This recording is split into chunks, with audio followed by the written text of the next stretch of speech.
Throwaway time. What's your secret that could literally ruin your life if it came out? When I was 15, my parents were going through a divorce. My mom worked night shifts and my dad was living with a friend of his. One night my sister, who was 19 at the time, came home pretty drunk from a party.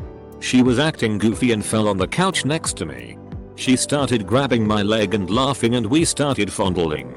We ended up having sex right there. When we woke up the next day, she had no recollection of the night before, so I just kept my mouth shut.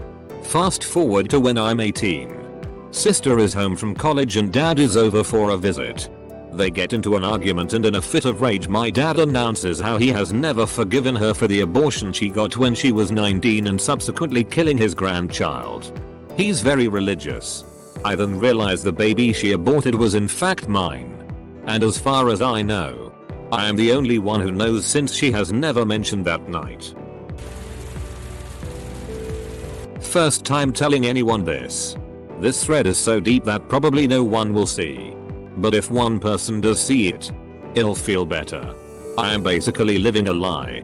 I told my entire family I was able to transfer out of community college and into a university. But I never finished up the requirements. So since I live at home, every day instead of going to school I go to the local library and BS. My lies are so extensive. I even go to the campus and meet my girlfriend for lunch sometimes. I've made fake transcripts to show my family. And to make it look like I'm actually studying, I go to MIT Open Coursera to look up facts that I learned in class that day. I have become a remarkable liar. I hope to be transferring in the fall, and then I look forward to living a normal life. Coming clean is not an option at this point.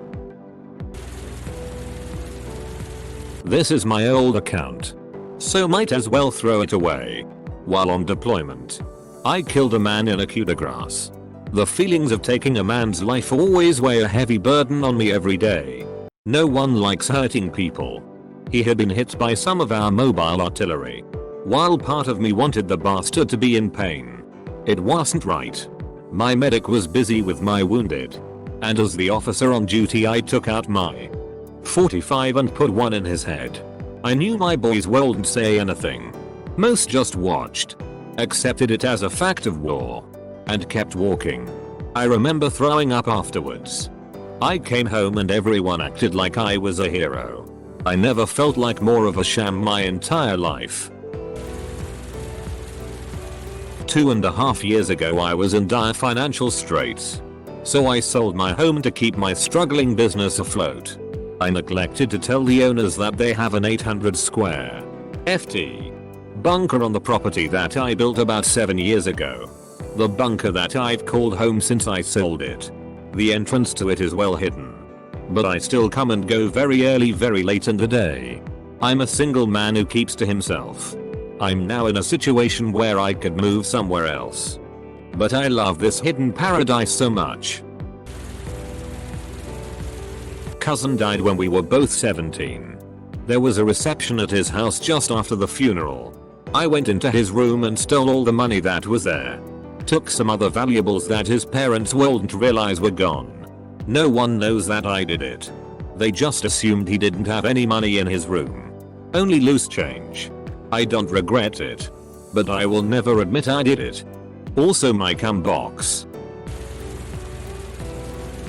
I once helped out my female friend's family by taking care of their cat for a week.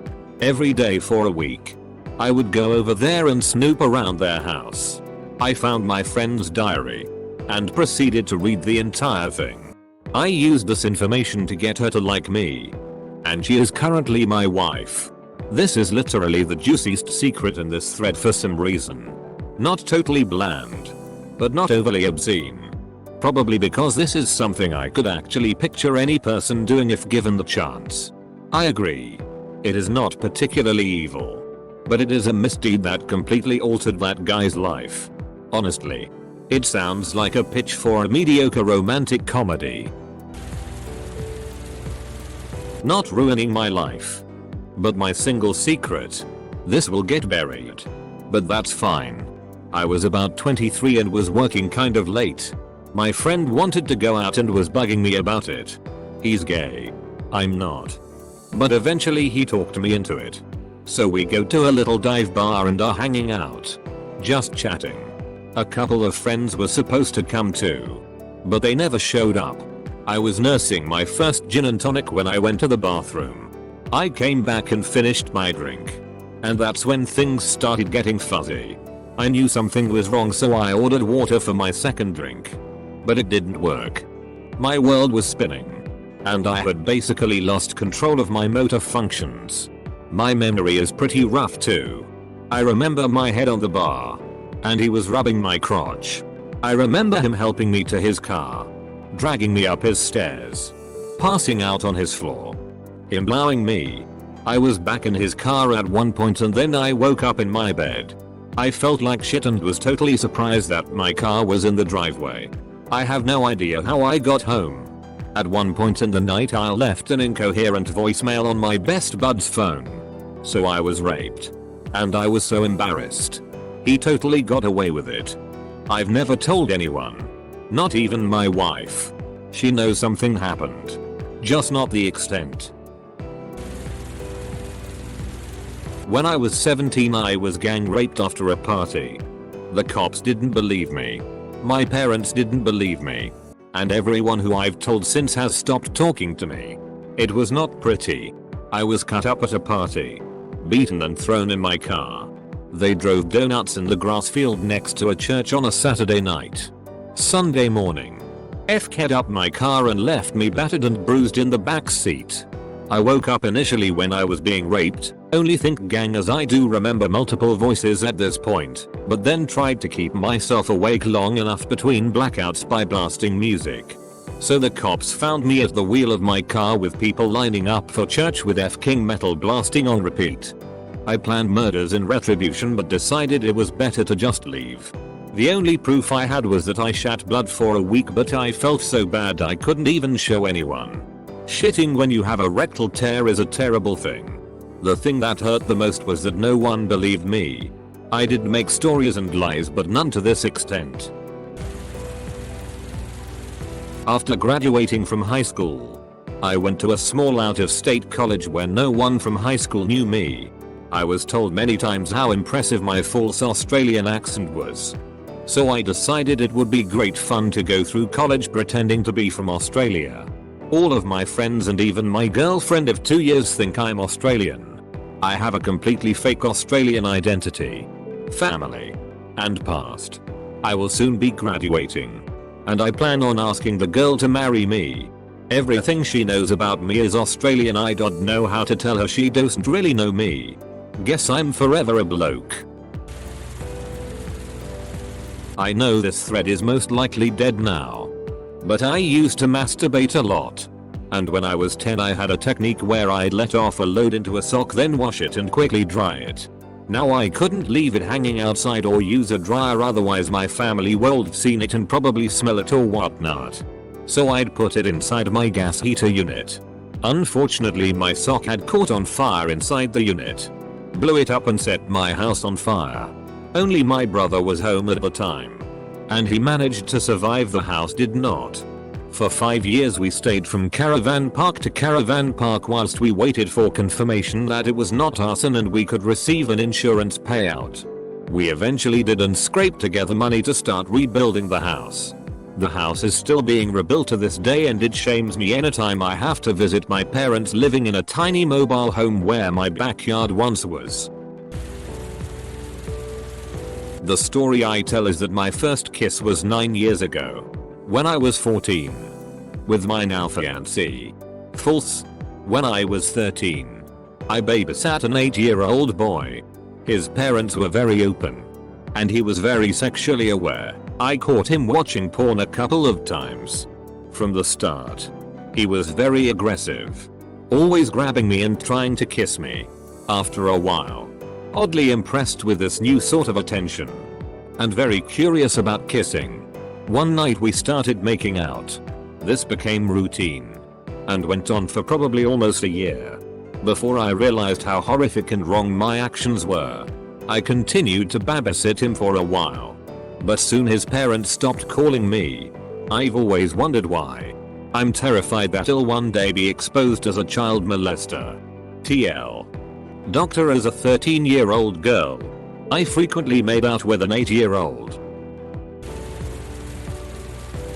I have memories of my sister, 5 years older, and I playing a roleplay game when I was younger that I think would be considered sexual abuse molestation if I told anyone. I don't remember how old we were, but I know she was around the age where her breasts were developing.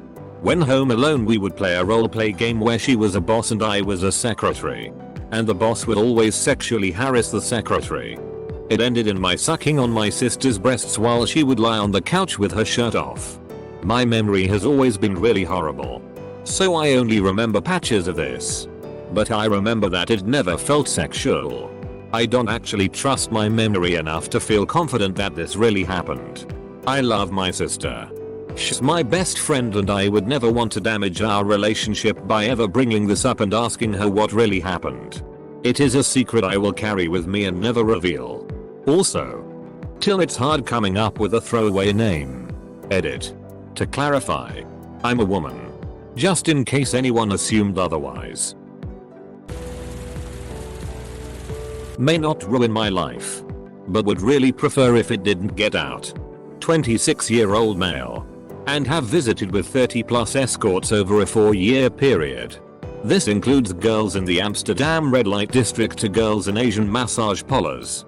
First time was about 6 months after breaking up with my first girlfriend. To be honest, I stopped counting how many times I've actually paid a visit to one of these girls. Was never very confident with girls growing up, so this was much easier than actually having to put myself out there. I guess I'm actually fairly good looking and have much more confidence now. It's only in the last couple years that I've come to realize how easy it is to attract girls. And sadly recall how much time and money I've wasted on escorts. Been almost a year since I last made a visit. Edit. Did a rough count. Place the number roughly around 34 different girls. Surely I'm forgetting some. With a going rate of $200 to $300 each time. Well, it makes me sick to do that math on that one. But probably close to $10. 000 total. Some of these girls I saw 2-3 times at most. At least it provides me with more motivation to keep away from this hobby. That I've been considering suicide for the past few months. My friends know I'm going through a rough time. But if they knew I've come so close to actually killing myself, everyone would see me differently. The only way they would know would be if it was already done. I don't want them to think of me like that if I do decide to continue living. So I haven't told anyone that knows me. I'm sure there are plenty of others in similar situations. This will probably never be seen by anyone but FCK it. My father once owned a cat who loved to suck our earlobes for whatever reason. About half a decade ago my father left me alone in his apartment with his cat and I don't know exactly why, but I just grabbed the cat, went in the bathroom with it, laid on my back, put it on my chest and let it suck my earlobes while masturbating. I find myself f***ing disgusting when I think about it, but I still think that it was one of my best faps. IT guy here. It's amazing what people will do on their computers and say in their emails despite having to sign a waiver that all computer activity at work is monitored and recorded. I have half the company's banking, social media and personal email account info and passwords. I know who is secretly banging who at the office behind their spouses' backs. I know who is cybering at work and jerking it in the bathroom almost daily. At least they tell their sex chat partner they're running off to the bathroom to jerk it. Haven't felt the need to check the validity of that one. I know when people are having marital problems, financial problems. I even know one person here had their children taken away because a social worker found cocaine in their house. I know who is embezzling money. I know when people get fired for completely bullshit reasons, like they just want to replace them with someone younger and nicer on the eyes. And I know who my boss is buying Xanax and Vicodins from. Basically I have a treasure trove of my co-workers' secrets. I won't actively do anything with this info, but it's nice knowing I have the ammunition there if something were to ever happen. I lose sleep every night because I feel like I was a shitty brother. My younger sibling is 5 years younger than me and I always felt like I was a crappy role model and terrible example to him. I treated him like shit and I really hindered his childhood. Now he's one of my best friends but we both know it happened and I can never forgive myself. Yo, I see people confession worse shit like near suicide and cum boxes. That was really f-ked up. F-king Reddit, but it doesn't mean it doesn't affect me. I love my brother and I would take a bullet for him. But not a day goes by where I wish I could go back in time and change how I treated him. I don't believe in regrets. But this will always be looming over my shoulders. Thanks for reading. Reddit. I have been having sex with my cousin since I was 18. On and off for about 3 years. The worst part about it is that she is severely bipolar, hypersexual, and on disability, probably for life. It's consensual and she wants to do it more often.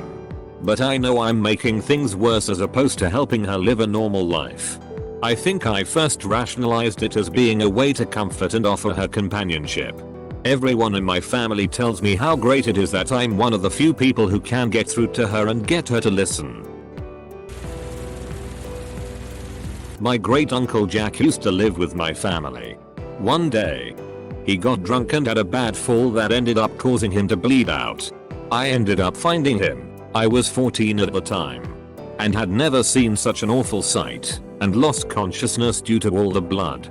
When I eventually recovered, I called the ambulance and stayed with my uncle. He died in the back of the ambulance, holding my hand. No one knows about what happened to me, and if they did they would realize that I'm the reason he's dead. My father never had anything other than boys, and my mother always wanted a girl. Try as they might, they just had tons of boys. When I was 6 they adopted a girl of also 6. Everyone was pleased, and she was quickly included into the family by everyone and we all took an immediate shine to her. Especially me.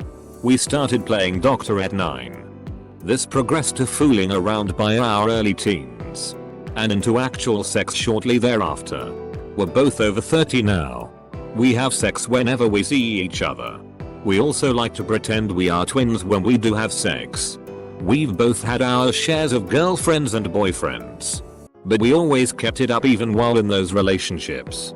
She's actually married now. We still have sex about 2 times a month. More when the family gets together for holidays. I can't even imagine the bricks that would be shat if anyone ever found out. It's been close a few times, especially when we were younger, but nobody's ever caught on. I faked the last 2 years of college education. My parents put so much pressure on me I couldn't handle it. I was suffering from severe depression and anxiety, so I faked it all. Lied to everyone. Made up fake transcripts. I just got my foot in the door in my desired field thanks to a friend as they hired me as a subordinate.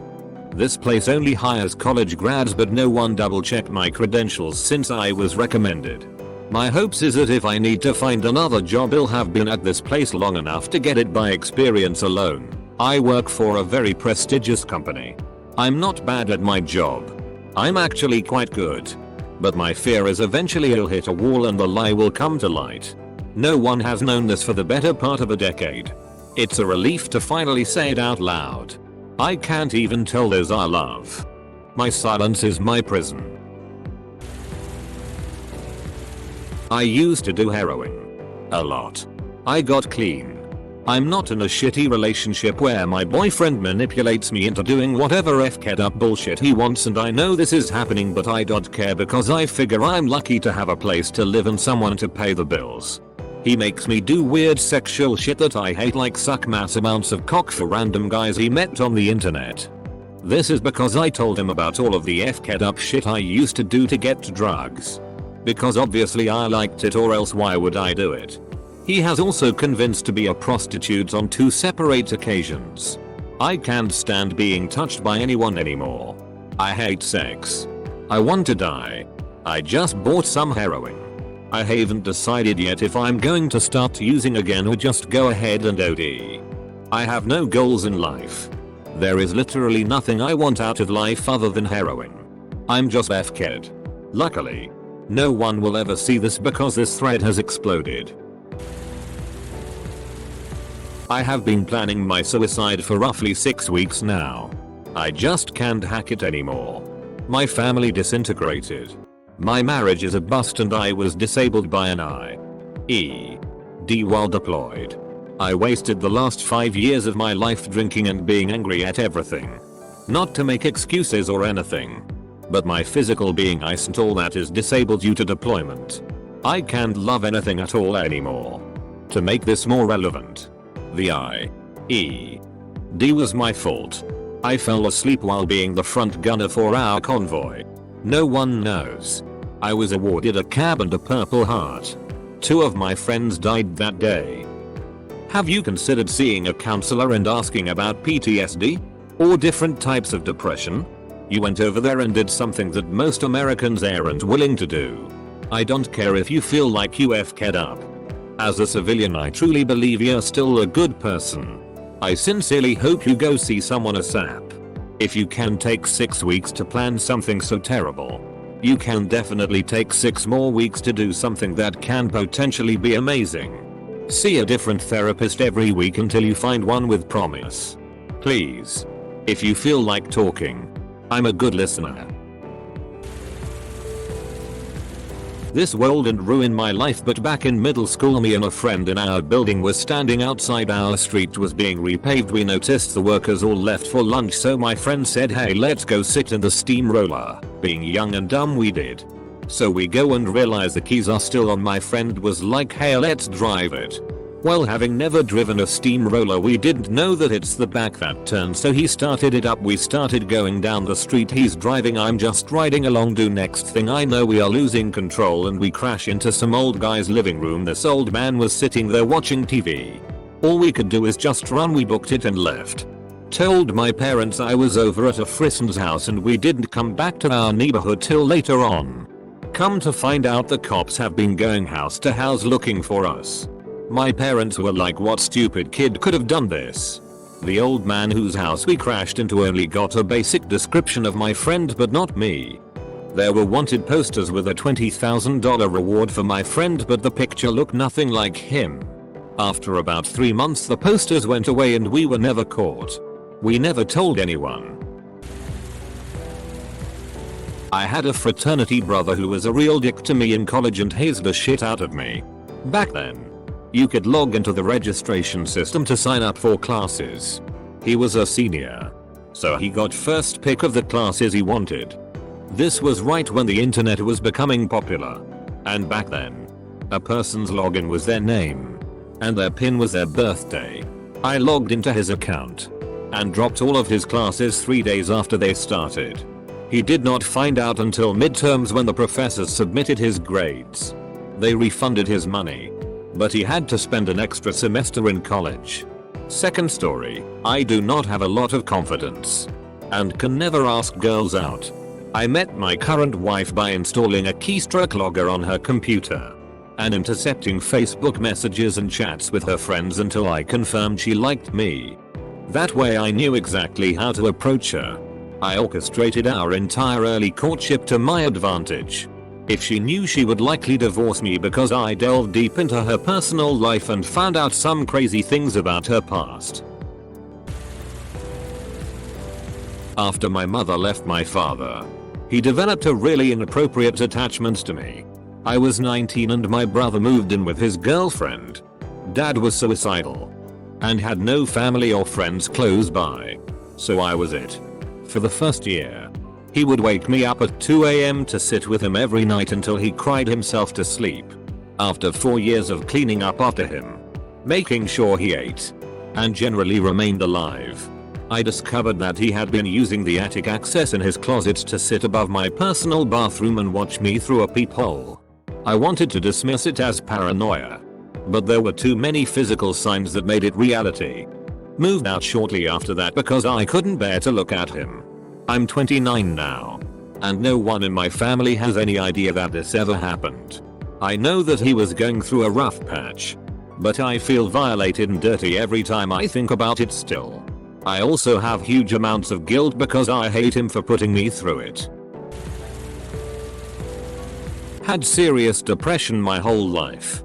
3 minor suicide attempts, countless other thoughts of just stepping on the gas pedal and slamming into a wall. Lost my job a couple years back and hit an all-time low. Took a shitty job at a grocery store. Found out my wife was pregnant and thought the best thing for her and the baby would be for me to not be around anymore.